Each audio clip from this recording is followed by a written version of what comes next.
Steve, Lauren, the prosecution resting their case after just 3 days. Their final witness providing at times graphic testimony. This coming from the medical examiner who conducted that autopsy. As you mentioned, difficult for the Banks family to hear. Today, Raleigh Police Homicide Detective Terry Jackson continuing his testimony, holding the red jacket Banks was last seen wearing, showing it off to jurors.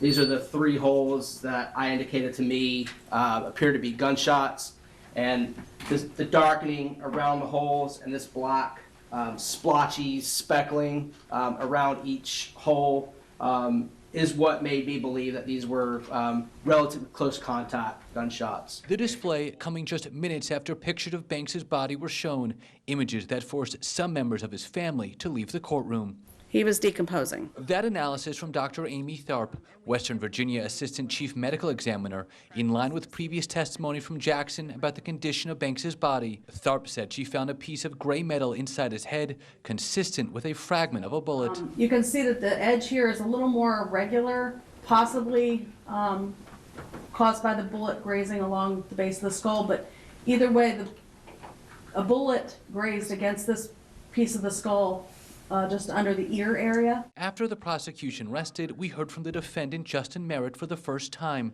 in this brief exchange with Judge Graham Shirley. Do you have any questions about your right to testify or not to testify? No, sir. Now tell me, whose decision is it about whether you testify or not? This is my decision. All right. And what is your decision about whether you will testify in this case? I choose not to, sir. And with that, Merritt's defense rested.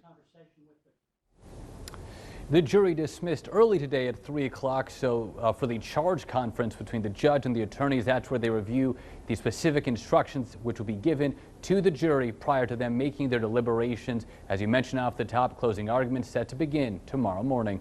I'm Michael Perchik, ABC 11 Eyewitness News. Yeah, we heard in those opening statements his defense lawyer saying pay very close attention to the evidence in the case, so obviously they didn't have any other witnesses to put up. Michael Perchik, thank you.